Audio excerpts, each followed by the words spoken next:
Hi, welcome to the Itihasa channel.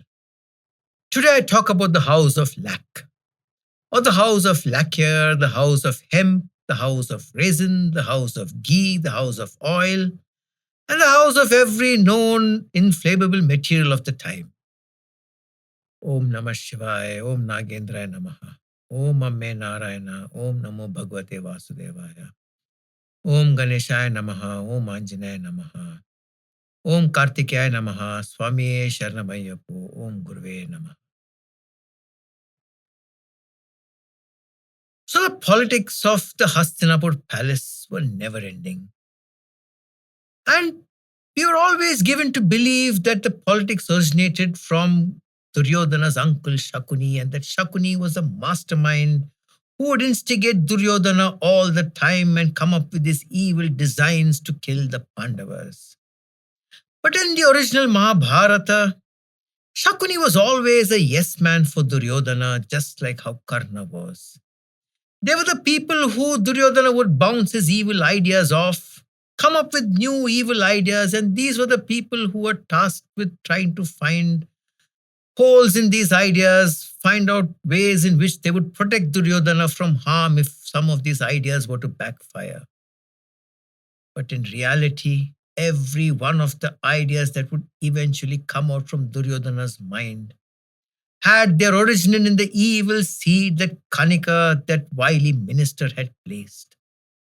For though the Mahabharata describes the epilogue, the dialogue of Kanika and Dhritarashtra only once, and Kanika features only once in the Mahabharata, every word said by Kanika to Dhritarashtra in that conversation would show that these were words that were dinned into Duryodhana's head from when he was a small child.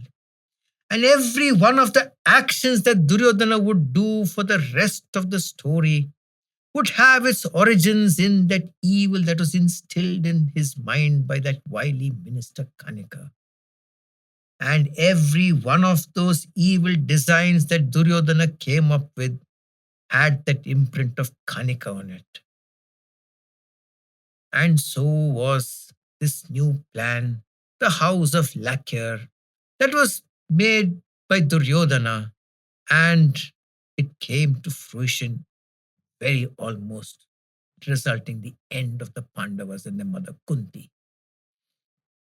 And so we discussed how Duryodhana had asked his spies to spread the rumor that the Pandavas themselves wanted to go to Kashi for the festival of Shiva, the Pashupati festival, which comes once in a few years. And how finally Dhritarashtra told the Pandavas that they should go to Kashi as a representative of Hastinapur, for Kashi didn't have a king at that point of time, and the only leader of Kashi was the great Lord Shiva in spirit. And so on the appointed day, the Pandavas gathered down to the courtroom to take the blessings of the elders before they left on their voyage. All the elders were there in attendance: Dhritarashtra, Bhishma, Pitamaha, Dronacharya, Kripacharya, Bahalika, the brother of Shantanu, and his son and grandson Somadatta and Bhurishravas, and all the other elders gathered that day in the palace to bid goodbye to the Pandavas and Kunti. And one by one, Yudhishthira went to each one of them, touched his head to their feet, did a pradakshina around each one of them, walked around each one of them in respect, like how you would walk around your gods in respect, did a pradakshina around each one of them, and then signaled to his brothers to do the same, and one by one they all took blessings of the elders. At last he looked at his Pitama Bhishma and told him, I am going to Kashi and I crave your blessings. And Pitama Bhishma closed his eyes, for he knew what was going to be in store, and he blessed him with a long life and victory at all times. And then they started walking out, and Vidura came behind them. And Vidura told Yudhishthira that, let me come with you, for it hurts me to see you go away for such a long time and you're dearest to me. Let me come with you for a short distance while you go. And Yudhishthira agreed with a smile. And as they came out of the palace, the crowd started thronging to the base of the palace, having heard that the Pandavas and the mother Kunti will be off for almost a year to attend the Pashupati festival in Kashi. And the people, in their grief, started screaming out and telling Yudhishthira that this evil king Dhritarashtra was not only blind by sight, but his mind was also blinded. And that was his evil plans of his son Duryodhana which was making him send these Pandavas to Kashi. For as long as Yudhishthira was the crown prince, he had ruled over Hastinapur with absolute perfection. He was faultless in the way he ruled Hastinapur. And they would miss the brothers Bheema, Sena, Arjuna, Nakula, and Sahadeva. The brothers who had brought in great changes in the kingdom with their knowledge of the Shastras and the Vedas, and the brothers Bhima, Sena, and Arjuna who had filled the coffers to brim. And the crowds were thronging around the Pandavas, not letting them leave, telling them to reconsider and telling them that Dhritarashtra is a blind man and is useless. Go against his orders and take over the kingdom and start ruling us, for we want great rulers like you. And understanding the delicateness of the matter, Yudhishthira raised his hands, asking for silence, prayed and told his people, please go back to your homes as much as it hurts us. Please understand. Dhritarashtra is like our father, for after our father Pandu died, Dhritarashtra has been our father, has been everything to us. He has always been kind and benevolent to us, and it is his greatness that has made me the Yuvraja over superseding his own son Duryodhana. And so it doesn't seem right for you to question his decisions, and his decisions were made with the greatest of interests, for our interests and the interests of Hastinapur. So please don't say these words. Please go back to your houses. And having been pacified, these large thongs made a pradakshina around the chariot on which stood Yudhishthira and Vidura, bowed down their heads to Yudhishthira, bowed down to the Pandavas, bowed down to Kunti, did a pradakshina around Kunti's chariot, and then left to their houses. And then Vidura looked at Yudhishthira and told him, let me accompany you for a short distance, for I wish to spend some more time with you. And Yudhishthira knew that there was something on Vidura's mind which he wanted to tell Yudhishthira. And sure enough, Vidura started talking to Yudhishthira, but in the Mlecha Bhasha, a language of an obscure tribe on the outskirts of Hastinapur, which was not known to anybody but Vidura and Yudhishthira. And in this strange tongue, Vidura started talking to Yudhishthira, giving him clear instructions on what lay ahead for him and how he should avert any danger that might present itself to him. Vidura says that a man should be always aware that his enemies are plotting against him, and only then will he remain safe. A man should know that there are weapons deadlier than blades of steel that can harm and kill him. And in the knowledge that these weapons can be rendered harmless, only in that knowledge will lie his safety and his success. A wise man is a man who can protect himself with the knowledge that the consumer of straws and the dryer of dews will eventually harm and kill you, and only a rat who can stay deep underground can survive these deadly weapons. A blind man is one who can see neither the future nor can he have direction, and such a man is bound to lose and not prosper and be met with absolute failure. And then Vidura said, when your enemy offers perfidious offerings of a deadly weapon, unlike a blade of steel, it is only a wise man who understands that this deadly weapon given to him to dwell in can be countered, like the jackal in the middle of the jungle who burrows down in tunnels with multiple exits, and only then shall you survive and only then shall you live. Use the dead of the night to see the stars and understand which direction you may need to travel, and always use your 5 senses to be aware of your surroundings, and only then will you be successful. And if you see these words of Vidura, the words of wisdom, not once did he use the word fire, not once did he use the words that you will be burnt alive. For it, though I don't know the Mlecha Bhasha, the Mlecha language, I'm quite sure that some words would be common with the regular usage of the day. For words like fire would commonly be used and be understood by someone overhearing them. And the very fact that Vidura used the Mlecha language meant that he could trust nobody around him and that there was absolutely no one that Yudhishthira the Pandavas could trust. And in every sentence that Vidura used, he used it with so much perfection. He told them about deadly weapons, not like blades of steel, which would obviously mean something like fire. And that fire was a deadly weapon that could kill them and consume them. And he who knew how to render this fire, this deadly weapon, fire, harmless, would be the only one who would survive. He spoke about a weapon, a deadly weapon, which would consume straw and dry dew. Obviously, it had to have heat and it had to be fire, thus removing all aspersions whether it could be some other deadly weapon.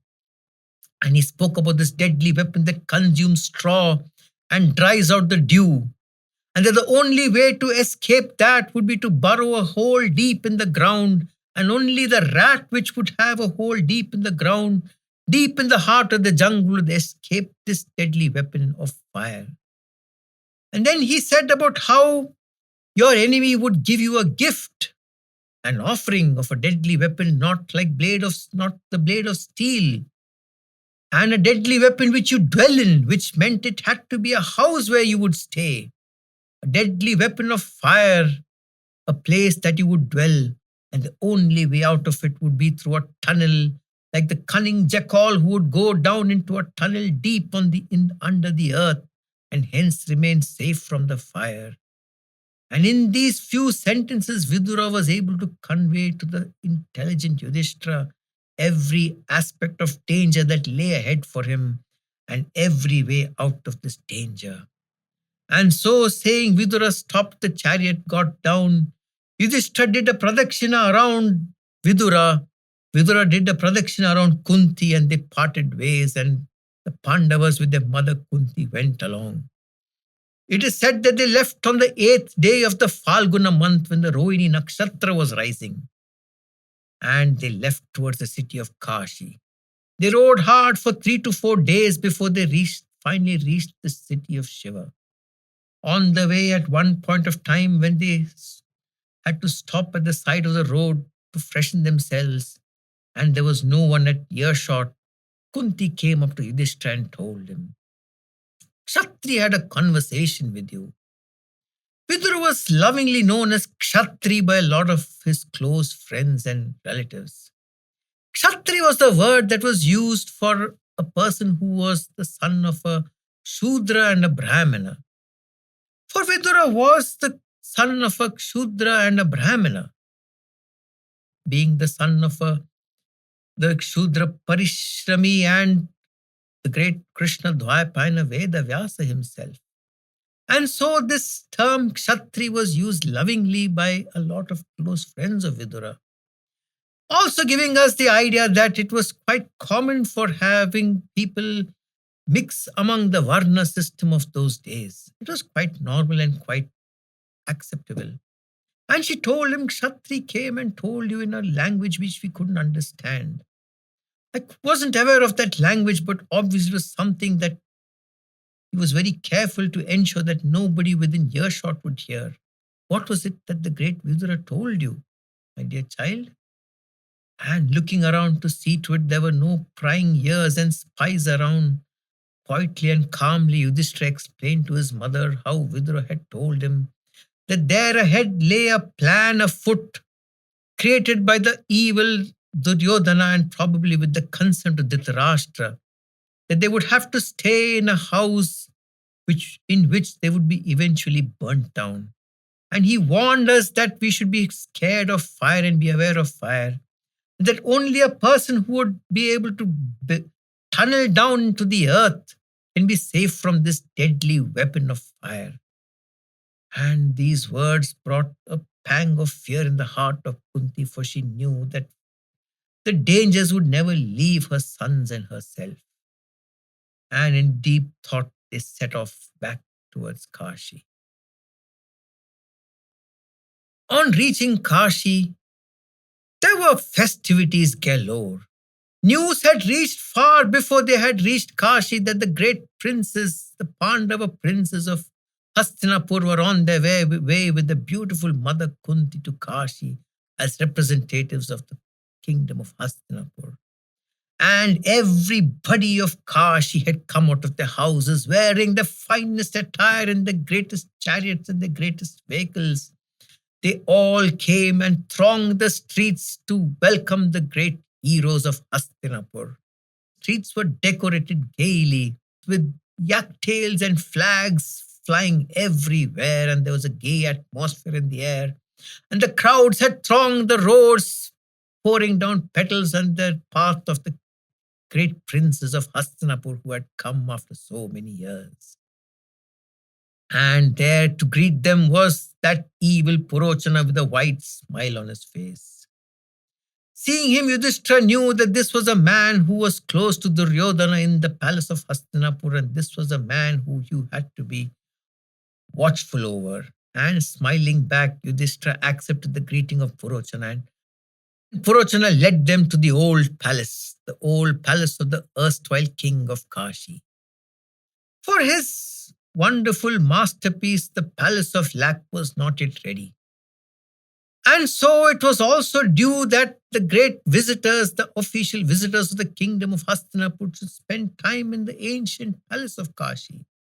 This was the desire of the people of Kashi and the noblemen of Kashi. And so, with great pomp and glory, the noblemen of Kashi invited the Pandava brothers, the Pandava princes, and their mother Kunti to the ancient old palace of Kashi. This ancient palace of Varanasi was absolutely beautiful, with high walls and natural light streaming in from all sides. They were showed their official quarters with the silken beds and silken cloth, and in every form of luxury present in that palace. They were served the most exquisite of food, and they were given the respect by the people of Kashi. It was said that when Yudhishthira would walk around the streets of Kashi, he was thronged by people, and it was like how Indra was thronged by the people of Devaloka when he came victorious from his war against the Danavas. And it was said that with respect to the people of Kashi, the Pandavas would go each day and spend their time in the houses of the common folk of Kashi. They would go to the house of the Brahmanas, and they would go to the house of the Kshatriyas, they would go to the house of the businessmen, and they would go to the house of the Shudras. And they would spend time with them, eat with them, talk to them, listen to their tales. And 10 days were spent every day in the various houses, the people around Kashi, the common folk. It was a mark of respect that the Pandavas in the city of Shiva himself, where the ruler was the spirit of Shiva, would spend their days in the houses of the common folk, giving respect. For it is said that the people of Kashi believed that their relative, their father, their son, their mother, and their husband was Shiva himself. And so for them it was a privilege to spend time in their houses. And by this time, the great house of Lac that Purochana had constructed had gotten ready, and he then came down to the Pandavas and told them that we have spent adequate time in the city of Kashi, in the great palace of Kashi, and we should not overextend our welcome here. And the great Bhishma and Dhritarashtra had told him to create a wondrous palace on the outskirts of Kashi. And it is now time that these Pandavas with their mother Kunti start spending the time in that palace. They can come through the day and spend time in the activities and the festivities that were going on in the city of Kashi. For this palace was just on the outskirts of Kashi, just next to the arsenal and the armory of Kashi. And so Yudhishthira understood what was happening, and he had been duly warned by Vidura so eloquently in the Mleccha tongue.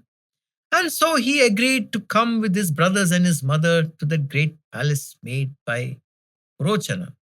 And as Purochana said, the palace was instructed to be made by Bhishma and Dhritarashtra. And Bhishma had not mentioned anything about the palace to Yudhishthira at all the times he had gone to meet Bhishma. And if you remember, Yudhishthira had gone to meet Bhishma quite a few times, hoping that Bhishma would stop them from going. And in none of these visits had Bhishma told them that he would arrange for a palace to be built on the outskirts of Kashi for them to stay. So Yudhishthira immediately realized that this was the plan, the evil plan of his cousin brother Duryodhana. And so they all went to this great beautiful house, this white palace built on the edge of Kashi.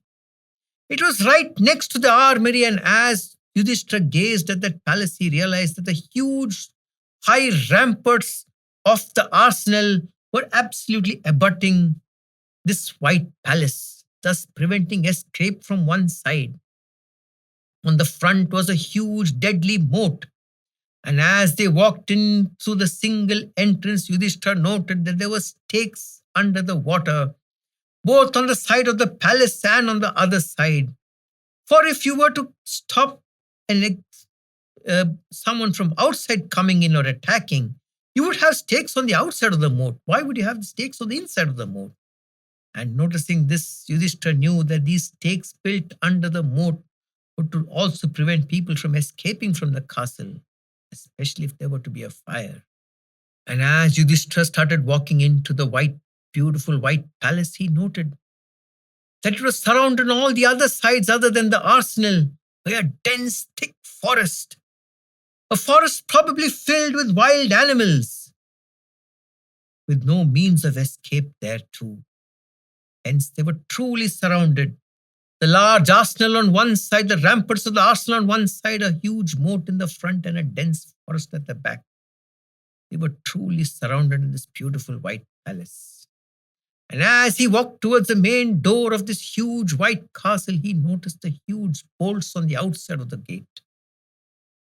And he understood that these bolts were there to keep them prisoner when the time came.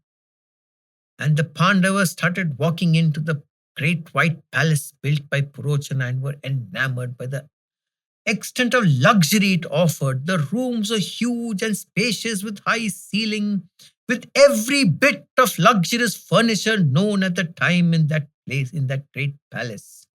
The beds were absolutely luxurious and silken and soft with beautiful silken sheets. Every form of luxury that could be known at the time was afforded at the palace.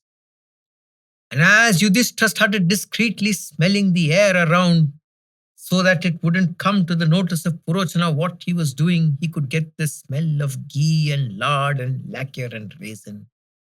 Inflammable materials that would catch fire in an instant, but they were well camouflaged by the smell of perfume and fresh paint. That was in abundance to prevent the smell of death coming out from the walls. And maintaining a pleasant countenance at all times, Yudhishthira smiled at Purochana, hugged him and said, "You have created for us a palace of extreme beauty. You have created a palace of extreme luxury. We are indeed in debt of our dear Pitamaha Bhishma and our uncle Dhritarashtra, who has commissioned this great palace for our luxury, and we thank you for keeping it ready for us. We would like to rest for some time now." And so they sat in their room, and when they were alone in their room, Yudhishthira took Bheema aside. He took Bheema aside and told him, "Do you get the smell of something other than perfume and fresh paint in this palace?" And Bheema shook his head and said, "I have not paid attention to it." He said, "If you notice carefully, deep in the walls there's the smell of ghee and lard and the smell of resin and lacquer. These are all inflammable materials. This is a house made by our dear cousin Duryodhana to ensure that we achieve moksha in Kashi, we achieve moksha in Varanasi. He is sure, I am quite sure that one day on a dark, moonless night, he is going to set this place on fire with us inside it. And we will all perish in this towering inferno that this palace is going to become. This luxurious palace is going to be our funeral pyre. And Bhimasena was angry and looked at his brother and said, then why are we staying here? Why can't we go back to the old palace? The citizenry of Kashi have never told us that we have to leave. The citizenry of Kashi have always wanted us to be there. In fact, they were teary-eyed when we said that we're going back to our own palace on the outskirts of Kashi. We've come here to take part in the festivities of this great land of Shiva. Why should we be away from this great land? Why should we be at the outskirts of the great land? Let us go back and let us kill Purochana on the way, for he is a wild man and we know he is close to our cousin Duryodhana. And Yudhishthira shook his head and said, they have decided that they're going to kill us and they will kill us one way or the other. You might have realized that over the last few years, Duryodhana has taken control of the revenue department and the treasury department, and he has been using the money from the treasury to bribe most of the officials in various parts of the land. And Bhimasena looked at him and nodded and wondered, hadn't you noticed it? I thought you hadn't. And Yudhishthira said, I had noticed it. But there was no point creating a scene about it, for it would have been of no use to accuse our dear brother of malpractice. It would have done no good to accuse him of malpractice. And so I just kept quiet. And therein lies the secret bond between Bhimasena and Yudhishthira, who were the first two to be born and who were inseparable until the next one, Arjuna, came. At times of distress, they would always confide in each other. And Bhimasena has always been shown as this dundering, huge, muscular guy who was not very intelligent. But no, Bhimasena was a very intelligent man. He had an idea of the situation around him, and he was the only one person who Yudhishthira would go to in times of extreme distress. Very intelligent man with absolute strength and power, but an extremely intelligent man. And so they had a long discussion on why they should not leave the place immediately, and Yudhishthira told him, obviously Duryodhana has got spies everywhere in the town of Kashi. Here in this beautiful white palace, we know exactly where death will come, and we know approximately when the death will come, for it will be on a moonless night when movement around the palace will be hard to catch. Out there in the city of Kashi, in the midst of his spies, we do not know when suddenly somebody would come between a crowd, when we are surrounded by a crowd, and knife us. We can never tell when death will come in that huge throngs of crowds in the city of Kashi. It's always better that we know where and when our death will come and be aware of it and take adequate precautions against it. And so let us be here together, brother. Let us be aware at all times. Let us be alert at all times. Ensure that Purochana doesn't know of the fact that we know about his evil plan. And so, my dear brother, let us be alert at all times. Let us ensure that we are one step ahead of that evil Purochana. Let us spend our days around the forest behind this great white palace, and let us start making ourselves aware of the lay of the land, so that when the time comes and we know we have to escape, we shall know our path through that dense jungle behind. And the next day, a stranger came to the palace. A dark man, thin and tall, with a long face and an eerie smile about him. He came and prostrated himself in front of Yudhishthira and Bhimasena, looked at them and said, I have been sent by your uncle Vidura. He has asked me to come here and take care of you, for there will come a time in the next few days when this very house which you stay in shall be put on fire and you shall perish within it. And he has sent me to help you find a way out of this place. By then, Yudhishthira, Bhimasena were wary of anyone who would come to see them, and were wary that there could be a spy trying to play a game wherein to lull them into false sense of security. And he looked at him suspiciously and said, pray tell me, what did my uncle Vidura tell you? And then this man, this dark man with a long gaunt face, gave a eerie smile and spoke in the Mleccha Bhasha, that language in which Vidura had conversed with Yudhishthira, and told him exactly the words that Vidura had told Yudhishthira. Yudhishthira immediately got up and hugged this man and told him, "You have been sent by our uncle Vidura. Today there is no difference between me and you. You are one of us, and we will trust you with our lives." And he looked back at Yudhishthira and said, "I am a miner. I am trained in digging tunnels through the ground, and digging tunnels through the ground to search for precious jewels. And your uncle Vidura has said that I have to dig a tunnel into a ground like a rat, to take you through a tunnel right into the midst of the forest behind, so that you can escape the fire when that evil man Purochana sets this place on fire. And I shall get to work immediately. But you have to ensure that Purochana doesn't come in and stumble upon me when I'm digging my hole through this ground." And so Bheema, Sena, and Yudhishthira devised a quick plan where they would take Purochana as their guide to the city of Kashi through the day to enjoy the festivities, and at the night they would take Purochana hunting and then take him around that deep forest, deep dark forest behind, so that they would give the maximum amount of time for that miner to start digging a tunnel. And Purochana was okay with the idea, because he would have the Pandavas in his presence all the time under his sight, so that they would not escape and run away while they were in the city of Kashi. And so through the day, the Pandavas would go with their mother and Purochana to enjoy the festivities of the beautiful town of Kashi. They would come back in the evening, rest for some time, and in the night they would go for a short time to the forest at the back of the palace to hunt. This would give them an idea of the lay of the land, and they would know their way around the forest. And Purochana was always happy that these Pandavas treated him as their trusted aid. And it was said that that miner would hardly sleep through the day. This tall, thin miner selected the main room where the Pandavas would sleep to begin the work of his tunnel. He covered the hole on top with a large plank of wood and a large soft carpet, so that somebody who would come into the room would not know that there existed a mouth of the tunnel in the center of the room. And the Pandavas ensured that Purochana had not an inkling of the plan that was in place. They would spend all their time with Purochana, smiling and talking to him.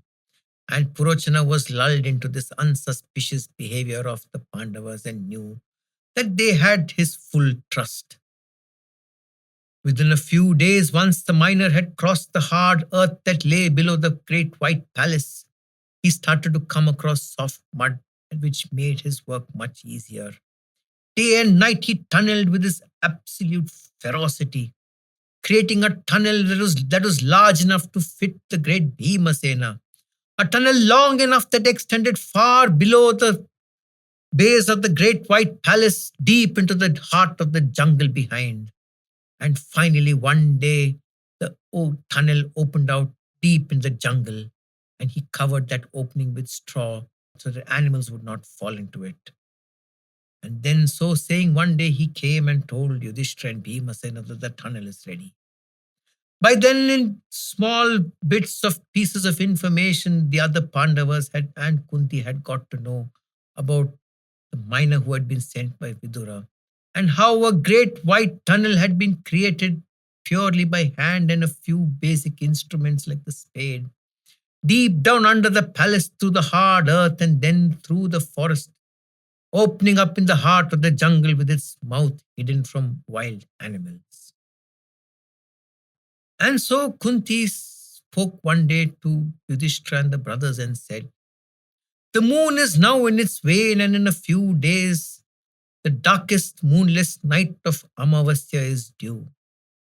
We are quite sure that this evil Purochana will torture us to our death on this great dark night of Amavasya. And it is time that we make our plan. It is time we make our plan for escape before that great dark night." And so Kunti came up with a marvelous plan, a sinister and marvelous plan.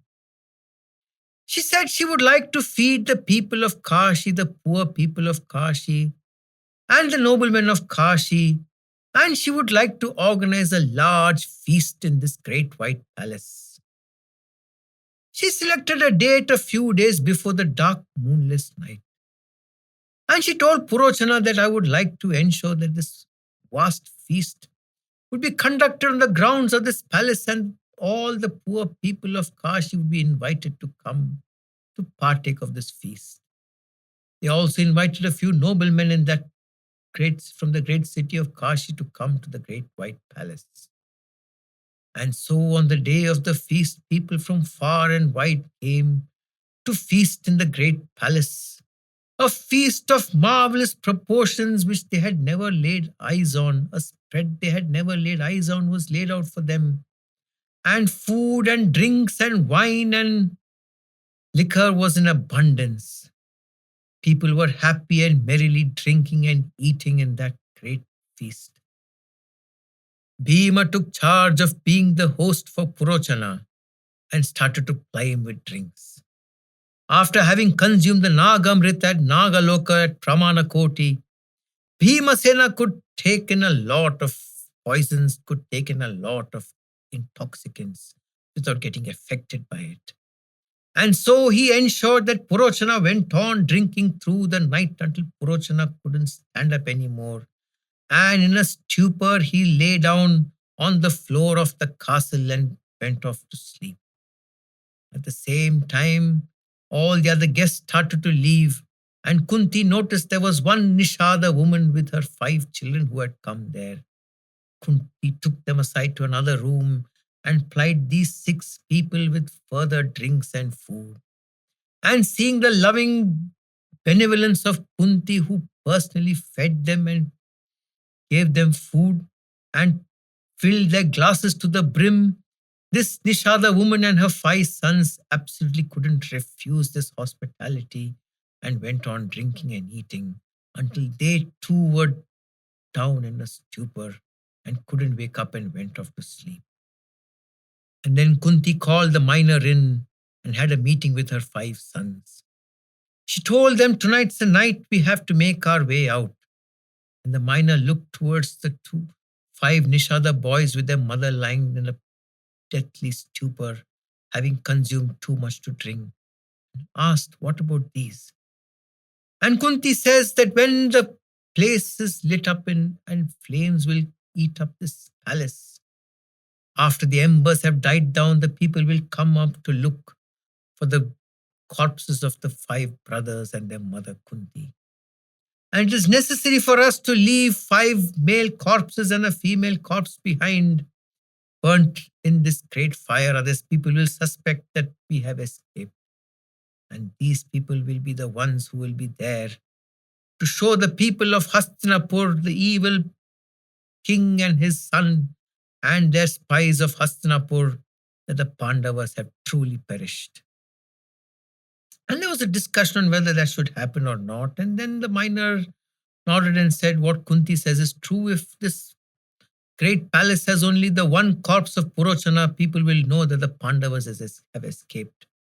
And having admitted to this plan, Kunti, 5 Pandavas, and the miner decide that it's time to set the palace on fire.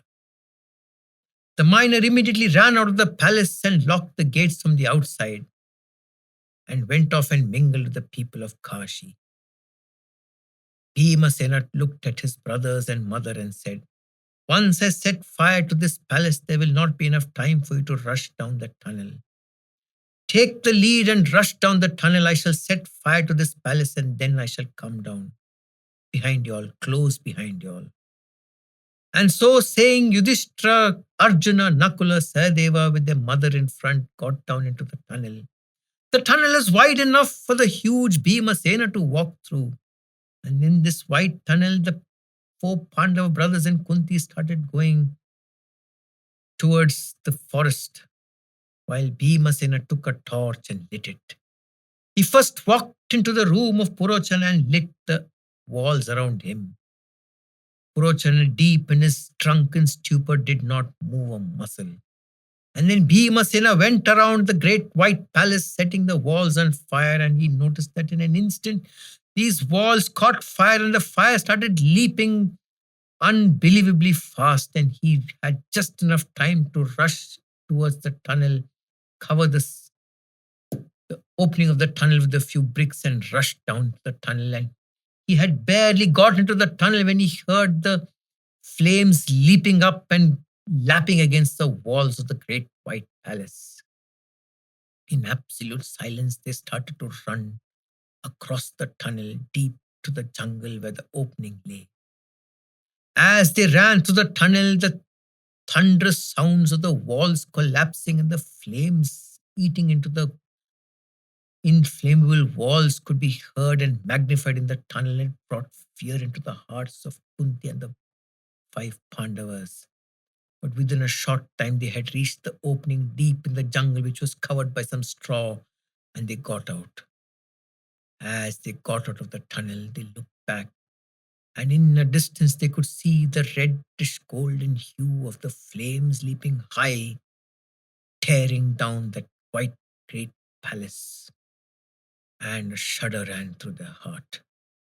And as they stared at that golden hue of the flames taking that palace down in an instant, they realized that it could have well been them. It could have been these six people rather than the six of the Nishada family who today lay in that palace burnt to a crisp. And Kunti, as she looked back, she sighed a sigh of relief, for they were safe, though somebody else was dead. And in the city of Kashi, the miner could see the large flames in the distance and the edge of the city of Kashi, and the only thought was going on through his mind was the Nishada family that lay in the center of that house, burnt to a crisp.